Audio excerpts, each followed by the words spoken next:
The sky was the color of a bruise, a swollen, purple-gray expanse that hung low over the estate, pressing down on the roof like a physical weight.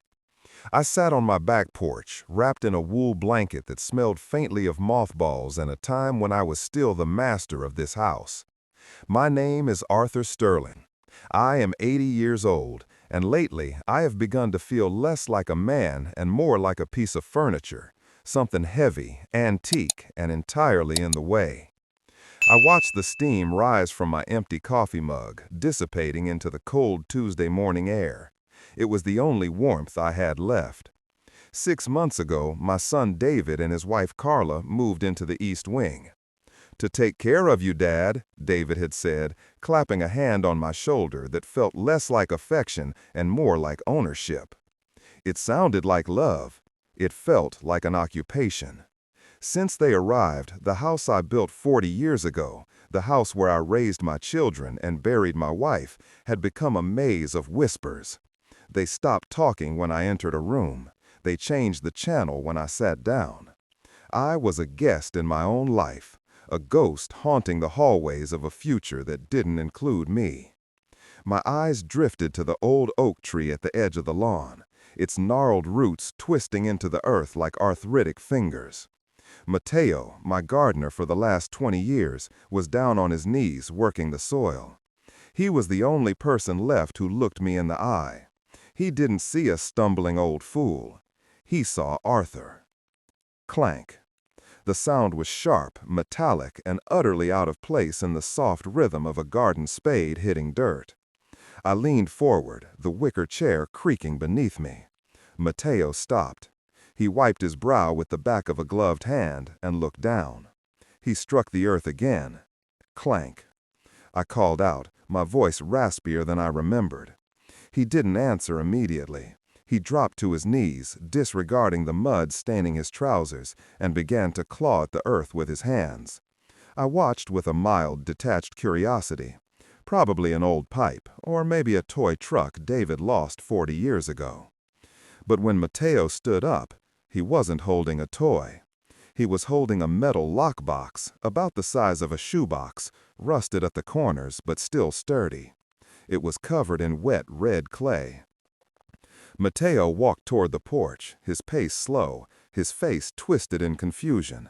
He climbed the steps and placed the box on the small table beside me.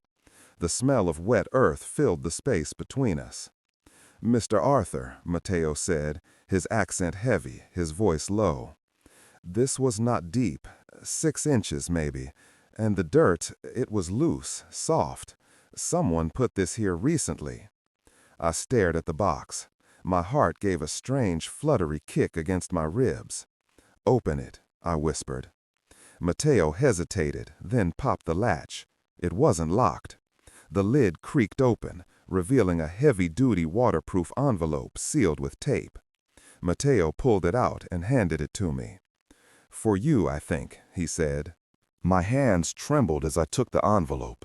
It felt heavy, slick with condensation. I tore the top open. Inside there was a stack of photographs, glossy 8x10 prints. I pulled the first one out. The air left my lungs in a sudden, painful rush. The world tilted on its axis. It was a photo of me. I was in my bed, wearing my pajamas. My mouth was hanging open, a line of drool slackening my jaw. I looked frail. I looked pathetic. I looked like a corpse that hadn't been found yet. But it wasn't my face that stopped my heart. It was the nightstand next to me. In the photo, 3 empty bottles of cheap vodka were lined up like toy soldiers next to my head.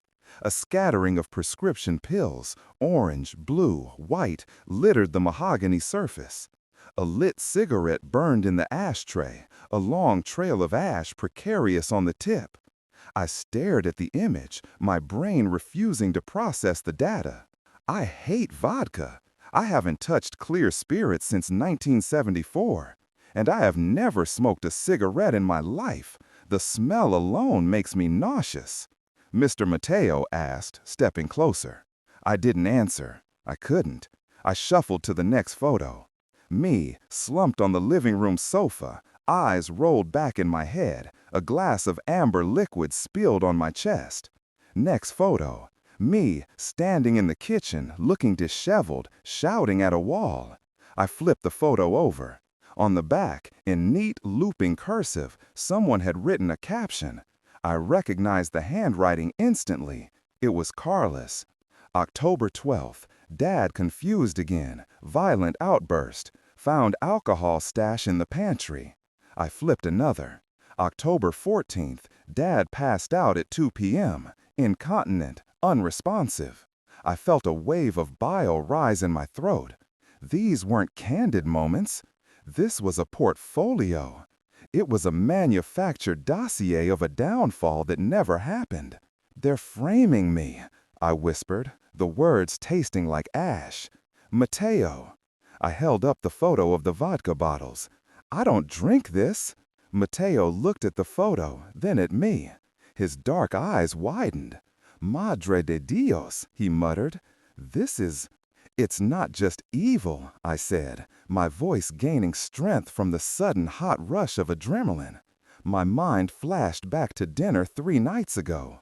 David had been carving the roast chicken, his face casual, almost bored. "Dad," he had said, "we have that competency hearing next week. It's just a formality, you know. The lawyers say it helps with the estate taxes if I'm named the primary executor now rather than later." I had nodded, trusting him.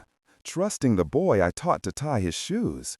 Trusting the man I paid law school tuition for. A competency hearing. They weren't trying to save taxes. They were trying to prove to a judge that Arthur Sterling was a senile, alcoholic addict who was a danger to himself and his fortune. They were going to walk into a courtroom, lay these photos on the judge's bench, and strip me of my rights, my money, and my dignity. They were staging my demise while I slept.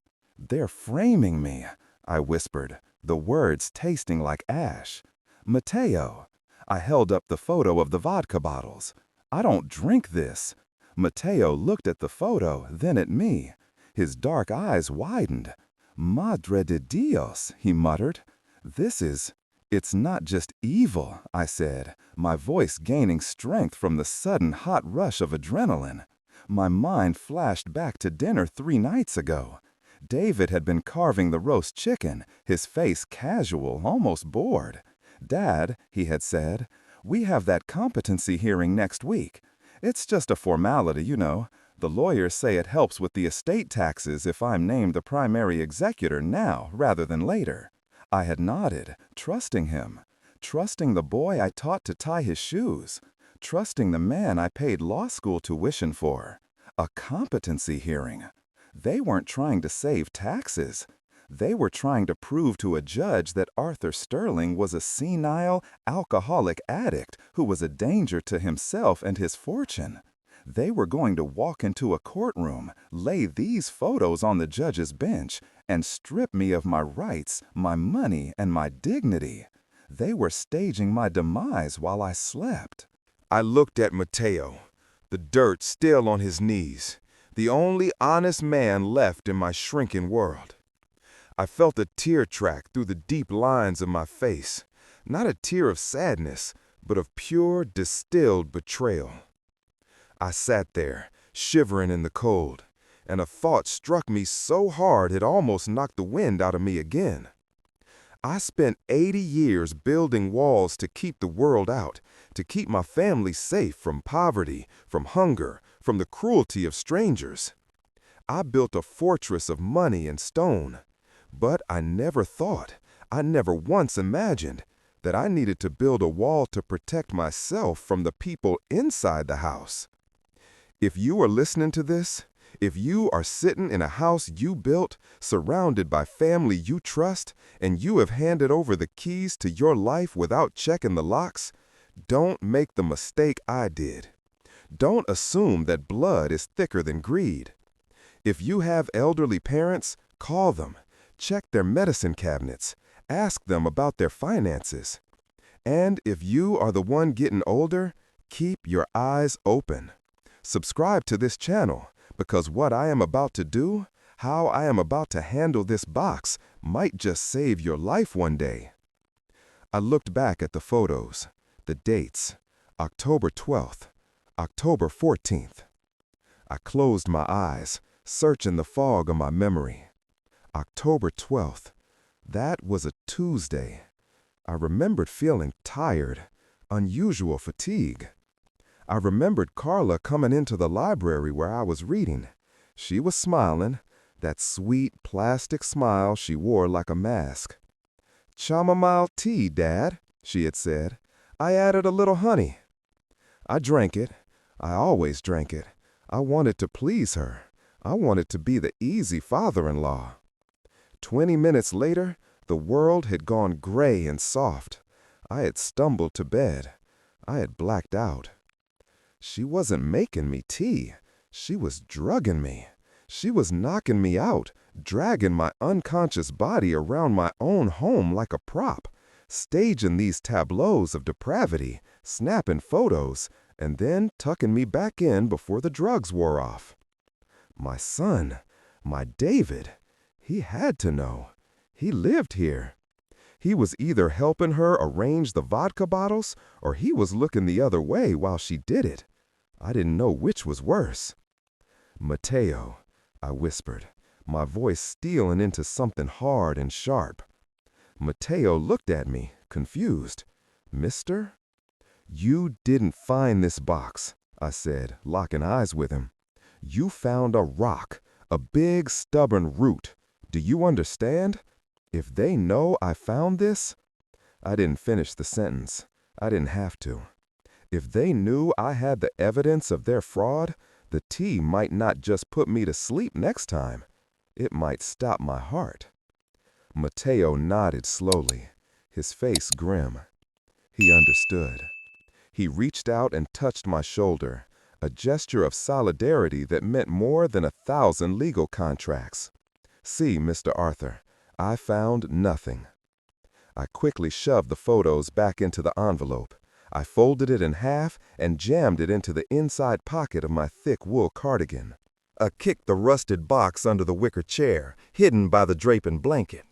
Just as I settled back, the sliding glass door behind me hissed open. The sound was like a snake striking. The voice was high, chirpy, gratingly innocent. It was Carla. I didn't turn around immediately. I took a breath, composing my face, forcing the tremor in my hands to stop.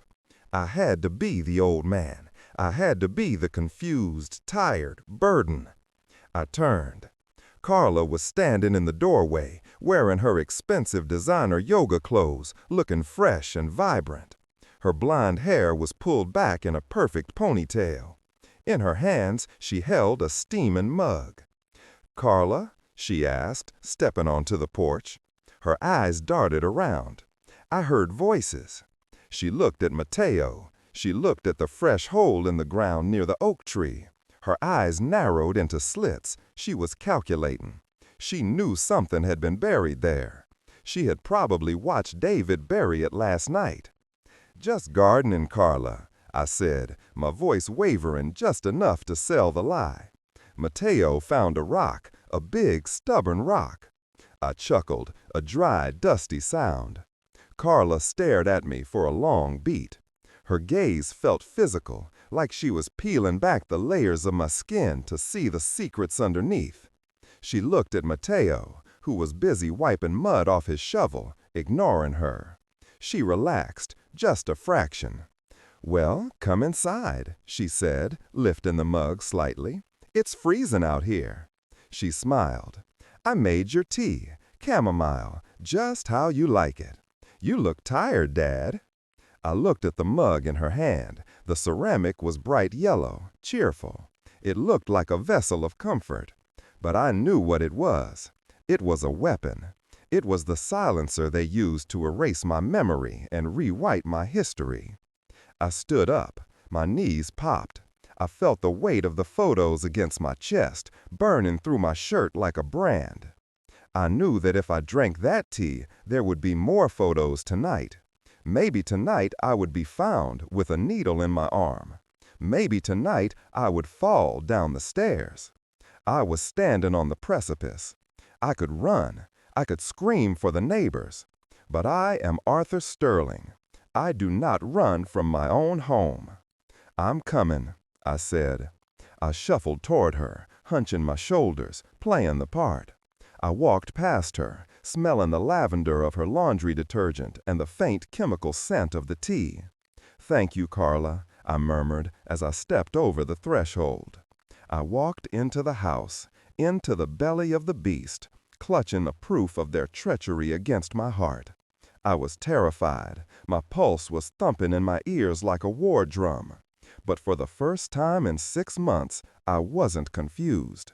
The fog was gone. I was awake, and I was angry. The hardest part of the lie wasn't pouring the tea down the bathroom sink. It was smiling at the woman who handed me the poison. I watched the pale yellow liquid swirl down the drain, taking the chemical sediment with it, and I felt a cold, hard knot tighten in my stomach. For the last 6 months, I had thought that knot was fear. Now I knew it was rage. I turned on the faucet, letting the water run loud and cold to mask the sound of my rebellion, and I looked at myself in the mirror. The man staring back wasn't the confused, stumbling invalid David and Carla thought they were living with. He was Arthur Sterling, and he was done sleeping. I spent the next 3 days playing the role of a lifetime. I shuffled my feet when I walked. I let my hands tremble when I held a fork. I asked the same questions 3 times in a row, watching Carla's eyes light up with predatory glee every time I forgot what day it was. It was humiliating. It was degrading. To pretend to be weak in front of the people who should be your strength is a specific kind of torture. But I swallowed it. I swallowed my pride so I wouldn't have to swallow their pills. My mind, however, was working with a clarity it hadn't possessed in years. The fog was gone. I needed a strategy, and more importantly, I needed an ally. I couldn't trust the staff inside the house. Carla had replaced most of them. I couldn't trust my doctor. David drove me to every appointment and sat in the room answering for me. I waited until Wednesday afternoon. David and Carla had a standing appointment for couples therapy at 2 p.m.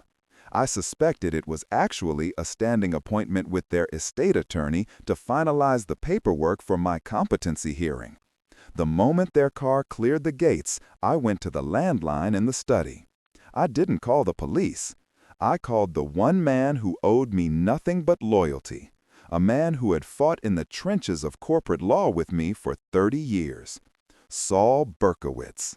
Saul was retired now, living 3 towns over, but he was the kind of lawyer who used to argue with brick walls and win.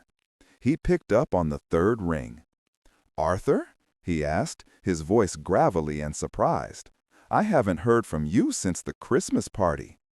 "No, Saul," I said, keeping my voice low. "I need you to meet me, not at the house, the diner on Route 9, the one with the terrible coffee." "Arthur, you know I don't drive much anymore." "They are trying to kill me, Saul," I cut in. The line went silent. I drove myself. It was the first time I had been behind the wheel in months. The feeling of the road beneath the tires felt like freedom. When I walked into the diner, Saul was already in a booth in the back, looking like a bulldog in a tweed suit. He stood up when he saw me, scanning my face for signs of the dementia David had doubtless been spreading rumors about. I sat down and slid the waterproof envelope across the sticky Formica table. "Look," I said. Saul opened it. He pulled out the photos. I watched his face change. He went from curious to confused to a shade of purple I hadn't seen since the hostile takeover of '98. He pushed his glasses up his nose, his breathing becoming audible. "This is fraud, Arthur," he hissed, slapping the photo of the vodka bottles onto the table. "This is elder abuse, conspiracy, constructive fraud, attempted guardianship fraud. If they present this to a judge next week, they'll win. It's damning." "I know they'll win," I said, sipping the black coffee that tasted like burnt rubber and salvation. Saul shook his head, looking closely at the third photo, the one of me passed out on the living room rug. He squinted. He held it up to the light. "Arthur," he said slowly, "it's high. Too high for a handheld camera. It's looking down at you from at least 8 feet. And look at the lighting. The edges are grainy, but the center is bright. It's infrared." He looked at me, his eyes wide behind the thick lenses. "This is a surveillance frame," he said. The realization hit me harder than the photos had. It wasn't just Carla sneaking around with a smartphone. They had installed cameras. They were watching me. Every time I stumbled, every time I napped, every time I used the restroom, they were recording it, waiting for a moment of weakness to edit into their narrative. "If there are cameras," I said, a plan forming in the back of my mind, cold and sharp as a razor, "then they are watching everything." Saul nodded. "Likely." "Good," I said. We spent the next hour hatching a plan. It was dangerous. It required perfect timing and a performance that would have to be Oscar-worthy. Saul made a few calls to his old contacts, friends in the precinct, friends in digital forensics. When we parted ways, he gripped my hand. "Be careful, Arthur," he said. "I'm not the rat, Saul," I said. I returned home before David and Carla returned. I went straight to the living room, to the spot where the passed-out photo had been taken. I scanned the ceiling. The chandelier? No. The bookshelf? No. Then I saw it, the smoke detector. It was a newer model, sleek and white, blinking with a rhythmic red light. I grabbed a chair and climbed up, my joints protesting. I peered closely at the casing. There, hidden in the black plastic vent, was a tiny pinhole lens, a cyclops eye staring down at my life. I smiled internally. I climbed down and put the chair back. That night, I staged the performance of my life. I waited until 11 p.m. The house was quiet. I knew David and Carla were in their suite, likely watching the live feed on a laptop, waiting for me to do something senile. I walked into the living room. I paced back and forth, muttering to myself. Then I picked up the landline phone. I dialed the time and temperature number, just to have a voice on the line. But I spoke to Saul. "Yes, Saul, it's Arthur," I said, pitching my voice loud and trembling, injecting a note of frantic paranoia. "I can't sleep. I'm worried about the—" I paused, listening to the automated voice tell me it was 52 degrees. "The ones I buried years ago. Millions worth." "They're near the old oak tree. I need to dig them up before the competency hearing. I don't want David to know. If he knows, he'll take them." I paused again. Yes, tomorrow. I'll get them tomorrow while they are out. I had to tell someone where they were in case I forget. The old oak tree, 3 feet down. Millions, Saul. I hung up the phone. I stood there for a moment, letting the silence hang heavy in the room. Then I shuffled off to bed. I didn't sleep. I lay in the dark, staring at the ceiling, waiting. The next morning, the energy in the house was electric. It vibrated in the air like a plucked string. David and Carla were at the breakfast table when I came down. They were practically buzzing. They barely touched their food. They kept exchanging glances, their eyes bright with greed. "Morning, Dad," David said, his voice tight. "You have that checkup with Dr. Evans this morning, right?" "Yes," I said, buttering my toast with slow, deliberate movements. "You should go," Carla urged, pouring me coffee with a shaking hand. They were desperate to get me out of the house. They wanted the gold. They wanted the millions I had invented out of thin air. "I'll head out soon," I said. At 9:45, I walked out the front door. I got into my car and drove down the long driveway. But I didn't go to the doctor. I drove around the block, circled back through the service road, and parked 3 houses down. Saul was waiting there in his sedan. He nodded as I climbed into the passenger seat. He asked. "Hook, line, and sinker," I said. We waited. 5 minutes passed, then 10. "Now," Saul said. We drove back to the estate. We pulled right up the main drive, ignoring stealth. We wanted to catch them in the act. As we walked around the side of the house toward the backyard, I heard them. The sound of metal striking earth, the heavy panting of exertion. We rounded the corner. There they were, David and Carla, my son and his wife. They were dressed in sweatpants and t-shirts, covered in mud, digging frantically at the base of the old oak tree, the exact spot where Mateo had dug up the lockbox yesterday, the spot where I had reburied a larger, heavier metal box late last night while they were sleeping. "Mateo!" David yelled, his voice cracking with excitement. "Carla!" she screamed, dropping to her knees and clawing at the dirt with her manicured fingernails. They heaved together, pulling a heavy steel box from the earth.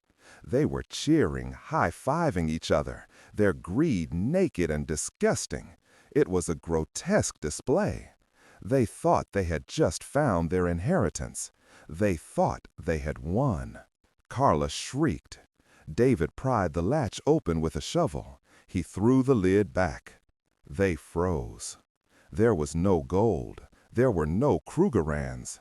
Inside the box, resting on a bed of velvet, was a laptop computer. It was open, and taped to the screen was a piece of paper with a note written in my bold, unwavering handwriting. "Smile, you're on camera." At that exact moment, the sirens wailed. 2 police cruisers pulled into the driveway, lights flashing. Saul had arranged it all. He had presented the evidence of the drugs, the surveillance, and the elder abuse to the district attorney early that morning. The digging was just the cherry on top, proof of their conspiracy to steal assets they believed existed. We walked into the backyard just as the officers were sprinting around the house, guns drawn. David and Carla looked up. They were covered in mud, kneeling over the box, looking like grave robbers caught in the act. Carla screamed, seeing me standing there next to Saul. "Dad!" "I documented everything," I said, my voice strong, booming across the yard. I didn't sound old. I didn't sound confused. I sounded like the man who owned this land. Saul stepped forward, holding up a file folder. "Officers, we have video evidence of these 2 burying fabricated evidence to frame my client for incompetence. We also have the metadata from the cameras they installed inside the house, which proves they staged the alcohol and pills while Mr." The color drained from David's face. He looked at the hole, then at the laptop, then at me. "Dad, You were digging for gold, David," I said, stepping closer, looking down at the son who had sold me out for a quick payday. "You thought you were digging up my fortune." The climax was messy. Carla tried to run. She tried to scream that I was crazy, that I had planted it all, that I was the abuser. "Carla!" she shrieked as an officer grabbed her arm. "He's insane!" But then Mateo stepped forward from the side of the house where he had been trimming the hedges. He held up his phone. "I have it all," Mateo said calmly. "I recorded the last 20 minutes. I have them talking about how they would dump the old man in a state home once they got the gold." Carla went silent. David slumped, all the fight leaving his body. It was over. The police led them away in handcuffs. They weren't just being arrested for digging a hole. They were being arrested for the narcotics found in Carla's purse, the sedatives used to drug me, which Saul had tipped the police off about. They were being arrested for conspiracy to commit fraud. They were being arrested for the grossest violation of trust imaginable.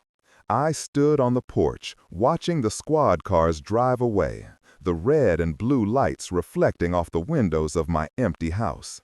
The yard was a mess of upturned earth, scarred by their greed. I was alone again. The silence returned to the estate. But for the first time in years, the silence wasn't lonely. It was heavy, yes, but it was clean.